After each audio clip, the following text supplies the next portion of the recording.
আচ্ছা, আমরা প্রবলেম নম্বর 5টা দেখি। এখানে বলছে দুইটা কণা 1 and 2 স্থির বেগ v1 ভেক্টর এবং v2 নিয়ে গতিশীল। v2 ভেক্টর নিয়ে গতিশীল প্রাথমিক মুহূর্তে তাদের ব্যাসার্ধ ভেক্টর যথাক্রমে আর ওয়ান ভেক্টর এবং আর টু ভেক্টর। কণাগুলো সংঘর্ষের জন্য এই চারটে ভেক্টরের মধ্যে রিলেশন বা কি সম্পর্ক থাকতে হবে। ঠিক আছে, তাহলে আমরা একটু বুঝি। তো যেহেতু অবস্থান ভেক্টর দেওয়া আছে, আমরা একটা মূল বিন্দু আঁকি, সেখান থেকে বস্তু দুটোর প্রাথমিক অবস্থানটা এঁকে ফেলবো।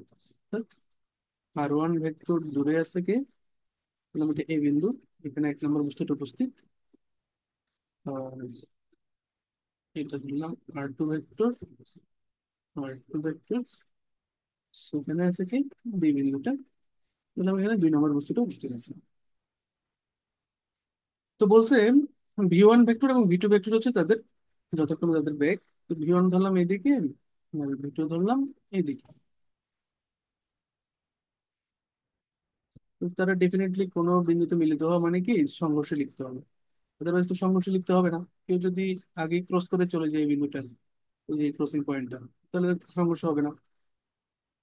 ঠিক আছে, তাহলে সংঘর্ষ হওয়ার জন্য তাদেরকে একই সময় ওই পয়েন্টে মিলিত হতে হবে, একই সময় এই পয়েন্টটাতে মিলিত হতে হবে। তো সেই পয়েন্টটাকে আমরা একটা নাম দিলাম, ধরলাম সি পয়েন্ট, কলিশন পয়েন্ট। এবং এটা হচ্ছে আমার অরিজিন। ওই ওসি ভেক্টর এটাকে আমরা বললাম আর3 ভেক্টর। ঠিক আছে, তো টি সময় শেষে বললাম, টি সময় শেষে কলিশন হলো না, এটা আমরা ধরে নিই।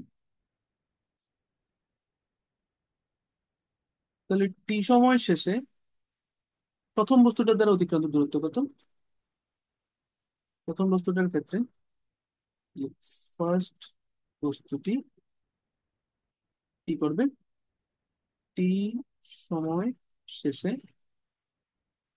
তার অবস্থান ভেক্টর হচ্ছে কি আর3। তাহলে তার অবস্থানের ভেক্টরটা কি লিখতে পারি, আর3, এটাই কি লেখা যায়, r one vector plus v one into t. দেখো ভি ওয়ান ভেক্টরের সাথে যদি টি গুণ দেই, তাহলে আমরা কি পাবো, এই এসি ভেক্টরটা পাওয়া যাবে। আহ, আমরা অন্যভাবে যদি লিখি, তো সি ভেক্টর হচ্ছে r vector equals to O A vector, অর্থাৎ r one vector plus AC vector. AC vector আসলে কি, এই ভি1 টি ভেক্টর। ঠিক আছে, এখন সেকেন্ড বস্তুটার জন্য আমরা তাহলে দেখি, সেকেন্ড বস্তুটি কি হবে, টি সময়ের শেষে কি হচ্ছে দেখি। তো সিমিলারলি আমরা লিখতে পারি ওসি ভেক্টর কে ওদিক থেকে যদি আমরা লিখি O B plus B C, O B plus BC,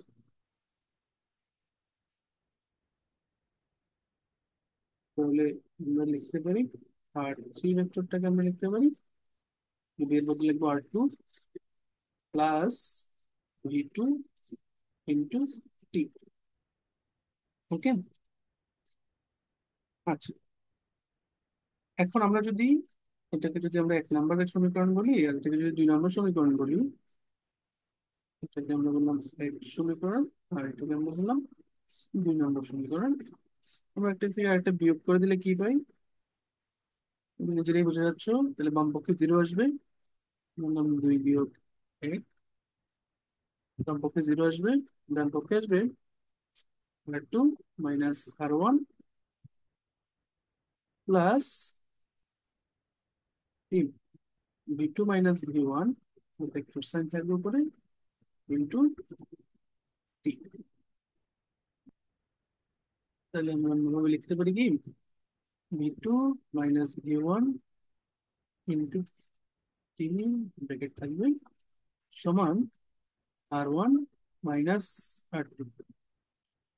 যেহেতু আর ওয়ান মাইনাস আর টু অন্য পাশে এখানে মাইনাস দিয়ে থাকবে, মাইনাসটা এখানে আর1 আগে প্লাস হয়ে গেল আর আর2টাকে মাইনাস হয়ে গেল। তাহলে টি2 এর মানগতভাবে কি বলা যায় এখান থেকে, যে এই ভেক্টরের মান অর্থাৎ আর1 মাইনাস আর2 ভেক্টরের মানকে যদি ভি2 মাইনাস ভি1 ভেক্টরের মান দিয়ে আমরা ভাগ করি, আর1 মাইনাস আর2 যে ভেক্টর তার যে মান, যেহেতু সময় একটা স্কেলার, প্রত্যেকটা মানকে প্রত্যেকটা মান দিয়ে ভাগ করতে হবে। টি টু না, এটা বলে কিছু না। ওকে, তাহলে ই এর আমরা মান পেয়ে গেলাম। এখন এতে কি হচ্ছে, তাহলে আমরা বলতে পারি যে সময় শেষে তারা কলিশনে লিপ্ত হইল, সেই সময়টাকে আমরা আর এবং R1 R2 V1 V2 দিয়ে প্রকাশ করলাম। এখন আমরা যে কোনো সমীকরণে আমরা যদি বসাই, আমাদের কাজ হয়ে যাবে কিন্তু। দেখো কিভাবে হচ্ছে।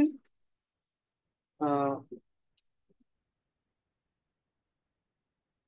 এই যে এই সমীকরণ যেটা একটু আগে যেটা থেকে লিখছি আমরা, এটা সেই সমীকরণে যদি আমরা এই মানগত ভাবে এটা বসাই, তাহলে আমরা কি পাই?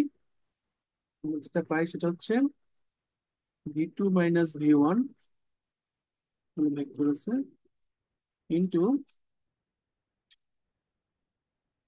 R1 - R2 vector divide by V2 vector minus V1 ভেক্টরের মান equals to R1 - R2 vector. তাহলে অন্য কথায় আমরা বলতে পারি, দেখি V2 vector minus V1 vector, এটার দিকের একক ভেক্টরটা নিচে আসলে এরকম আসবে R1 vector minus R2 vector divide by minus, মানে V2 - V1 এর দিকে যে একক ভেক্টর সেটা হবে R1 - R2 এর দিকে একক ভেক্টরের সমান, এবং এটা হচ্ছে কি আমার সেই কন্ডিশনটা। এটা হচ্ছে আমাদের সেই কন্ডিশনটা। এখন এটার ফিজিক্যাল আন্ডারস্ট্যান্ডিংটা আমরা একটু দেখি, বোঝার চেষ্টা করি। ফিজিক্যাল আন্ডারস্ট্যান্ডিং দিয়ে আসলে আমরা এই পুরো জিনিসটাকে অঙ্ক না করে এক লাইনেও করে ফেলতে পারতাম। ঠিক আছে, এখন তো আমরা ম্যাথ দিয়ে করছি, আমরা একটু আইডিয়া দিয়ে করার চেষ্টা করি, ক্যালকুলেশন না করি। চিন্তা করে দেখো তো, এ বিন্দুতে এবং বি বিন্দুতে দুটো বস্তু ছিল, তারা কি V1 বেগ এবং এটাতে V2 বেগে তারা গতিশীল। এর সাপেক্ষে বি এর আপেক্ষিক বেগ নিচ্ছে, অর্থাৎ V1 এর উল্টা ভেক্টর, অর্থাৎ উল্টা ভেক্টরটা দিয়ে V2 এর সাথে যোগ করছি, তাহলে সেটা কি পাইছি আমরা? V2 - V1 পাইছি। আর এটাকে আমরা কল্পনা করে নিচ্ছি কি স্থির বস্তু। তার মানে আসলে কোন একটা স্থির বস্তু কল্পনা করা আসলে কি, তাহলে অন্য সবগুলোতে ওই বস্তুর সাপেক্ষে আপেক্ষিক বেগ দিয়ে রিপ্লেস করতে হবে আমাকে, এটা আমরা জানি।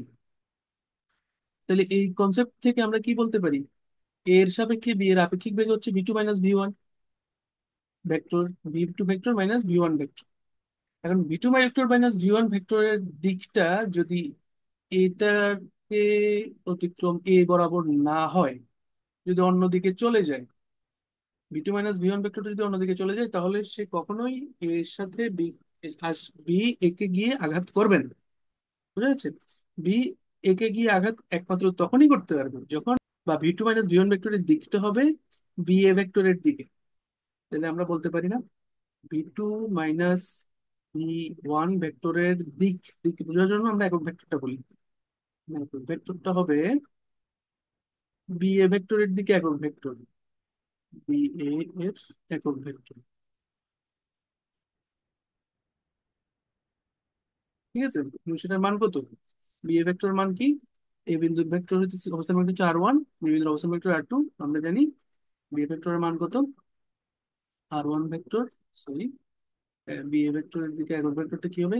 R1 vector minus R2 vector divide by R1 minus R1 vector minus R2 ভেক্টরের মান। সেই তো, এই জিনিসটা আমরা আসলে এতক্ষণ ক্যালকুলেশন করে বের করছিলাম। সো এই হচ্ছে আইডিয়া দিয়ে আমরা দুই লাইনে অঙ্কটা করে ফেলতে পারি। ঠিক আছে, অথবা তুমি চাইলে এখানে ক্যালকুলেশন করে দেখাতে পারো যে যদি কলিশন আমরা ধরে নিই কলিশন হলো, সেক্ষেত্রে এরকম একটা ফর্ম। সো এটা হলো আমাদের প্রবলেম নাম্বার 5।